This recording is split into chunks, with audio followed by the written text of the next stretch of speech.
Hello friends, आज हम exam centre management portal के रोस्टर मैनेजमेंट फीचर के बारे में बात करेंगे।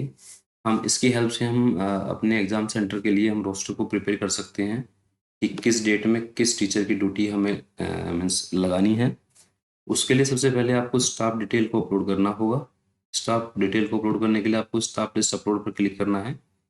यहाँ से आप इसको सैम्पल फाइल को डाउनलोड कर सकते हो और सैम्पल फाइल को डाउनलोड करने के बाद में आपको कुछ डिटेल्स इस टाइप से एंट्री करनी है।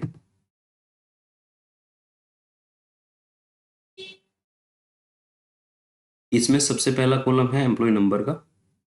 एम्प्लॉय नंबर में या तो आप उनका एम्प्लॉय नंबर आप यहाँ पर इंसर्ट कर सकते हो। अदरवाइज आप एम्प्लॉय नंबर नहीं इसमें डालना चाहते तो आप इसमें सिंपली सीरियल नंबर भी डाल सकते हो, 1 से लेकर 100 तक या जितने भी आपके टीचर्स अवेलेबल हैं।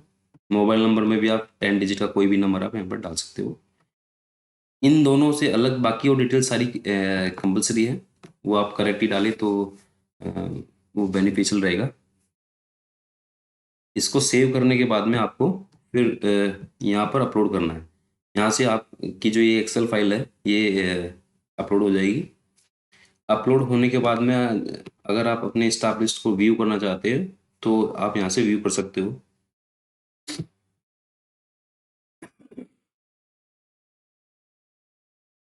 इसके बाद स्टाफ लिस्ट को अपलोड करने के बाद में अगर आप चाहते हो कि कोई और नए टीचर आपके स्कूल में आ गए हैं और आप उनकी डिटेल इंडिविजुअली अपलोड करना चाहते हो तो आप यहाँ से उनको अपलोड कर सकते हो, मिस ऐड कर सकते हो। अगर आप चाहते हो कि कोई टीचर फिलहाल ड्यूटी देने से मना कर रहा है या कोई चाहता है कि वो अब की बार सीबीएसई एग्जाम में ड्यूटी नहीं देगा तो आप यहाँ से उनको डिलीट भी कर सकते हो यहाँ से। और किसी पर्टिकुलर टीचर्स की अगर कोई डिटेल गलत है और आप चाहते हो कि उनकी डिटेल को सही कर लें या अपडेट कर लें तो आप यहाँ से उनको अपडेट कर सकते हो।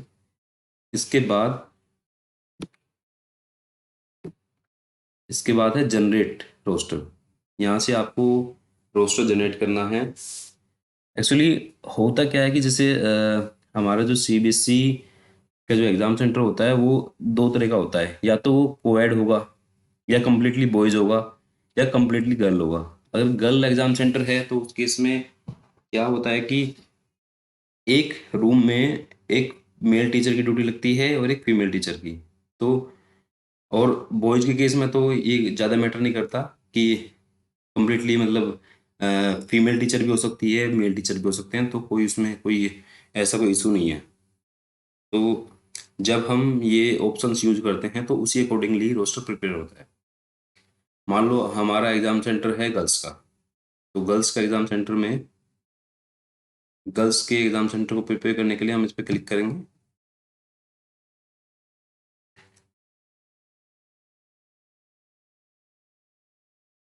इसमें यहाँ पर हमें नंबर ऑफ स्टूडेंट्स पर क्लासरूम बताने कि कितने बच्चे एक रूम में बैठेंगे।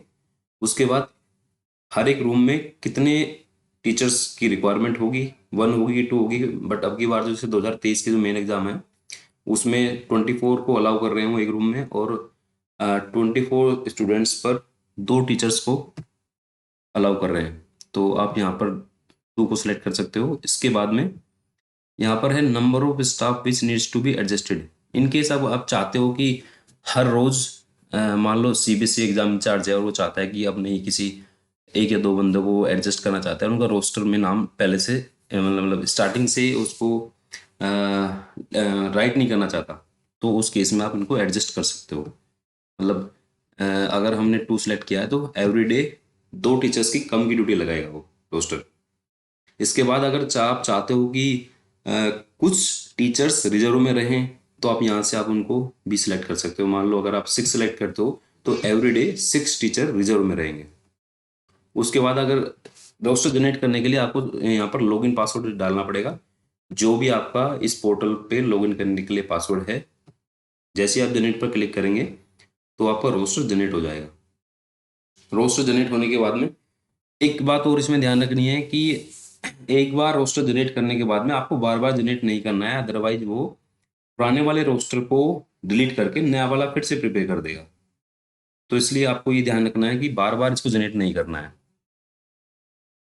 रोस्टर जनरेट करने के बाद और अगर अगर आपका exam centre boys exam centre है तो उसके लिए आपको ये वाला ऑप्शन यूज करना है। बॉयज के केस में ये वाला ऑप्शन यूज करना है। यहाँ पर भी सेम है, सारे सेम ऑप्शंस अवेलेबल हैं। बस इसमें क्या होगा कि इस वाले रोस्टर में कि जो एग्जाम सेंटर पर रूम्स में ड्यूटी के लिए वो रेस्ट्रिक्शन नहीं रहेगी कि एक हर एक रूम में एक फीमेल टीचर चाहिए। तो वो इस केस में क्या होगा कि वो मेल भी हो सकता है, फीमेल भी हो सकता है, तो मतलब वो कोई इसमें रेस्ट्रिक्शन नहीं है।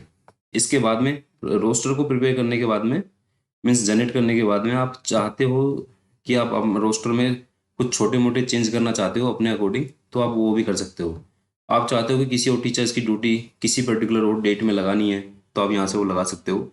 उस पर्टिकुलर टीचर को सिलेक्ट करो और वो पर्टिकुलर डेट और ऐड यहाँ से ऐड कर सकते हो। किसी टीचर, मान लो आपने रोस्टर जनरेट किया और आप चाहते हो कि भाई कोई टीचर मना कर रहा है उस पर्टिकुलर डेट के लिए, तो आप यहाँ से उसको रिमूव भी कर सकते हो रोस्टर से उस पर्टिकुलर डेट के लिए।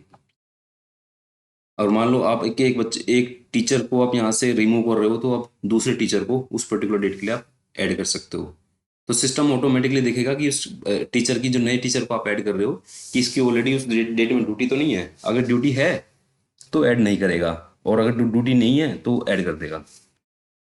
और अगर आप चाहते हो कि दो टीचर्स की ड्यूटी आपस में, सारी की सारी ड्यूटी सभी डेट्स के लिए स्वैप हो जाए, तो भी आप यहाँ से उसको कर सकते हो।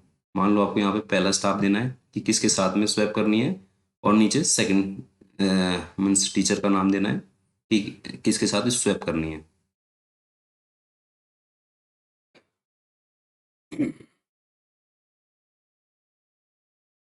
यहाँ से आप जो स्टाफ की ड्यूटी को उसको अपडेट भी कर सकते हो।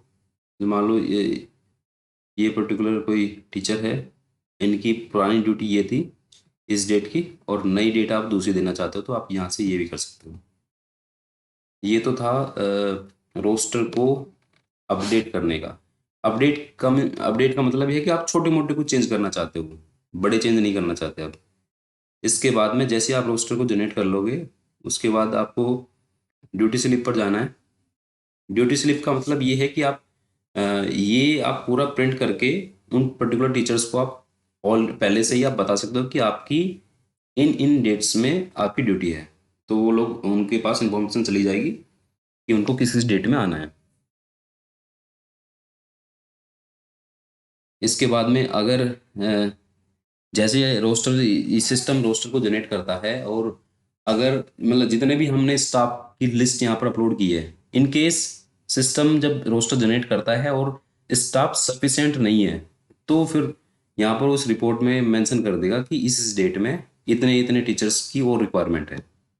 जैसे हमारे केस में स्टाफ रिक्वायर्ड में सब जगह नील है, तो मतलब उनको एडिशनल किसी स्टाफ की जरूरत नहीं है।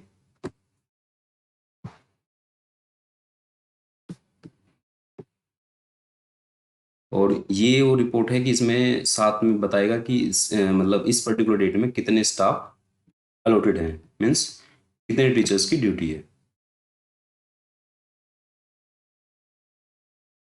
इसके बाद नेक्स्ट है individual date staff roster. Means जब इंचार्ज, मान लो 16 को एग्जाम है, और इंचार्ज को अब ड्यूटी अपने रजिस्टर में लिखनी है कि किस रूम में किस टीचर को प्लेस करना है, तो उसके लिए क्या करेगा कि, जो इंचार्ज है, इंचार्ज यहाँ से वो नाम ले लेगा कि ये चार नाम अवेलेबल हैं, मीन्स इन चार टीचर्स की ड्यूटी है, और अपने अकॉर्डिंग वो उन पर्टिकुलर रूम में, जिस जिस रूम में उन्होंने सीटिंग प्लान में सेलेक्ट किए थे, उनमें उनको प्लेस कर देगा। यहाँ से वो डेट वाइज देख सकता है, मान लो किसी भी डेट की उसको चेक करनी है, तो यहाँ से ये पर्टिकुलर इंचार्ज के लिए है कि इंचार्ज को अगर ये देखना है कि किस डेट में कौन कौन से टीचर्स की एंट्री उसको करनी है।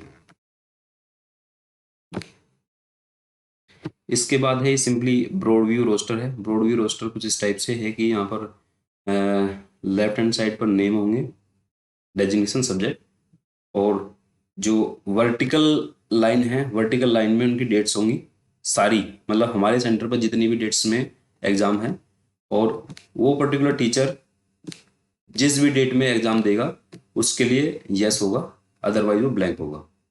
तो इससे अगर आप चाहते हो कि बाद में जब हमारे पूरा पूरा मीन्स सारे एग्जाम ओवर हो जाते हैं और हम चाहते हैं कि इस टाइप से कोई रिपोर्ट बनानी है कि किस टीचर ने किस किस डेट में ड्यूटी करी है, तो आप यहाँ से भी देख सकते हो उसको।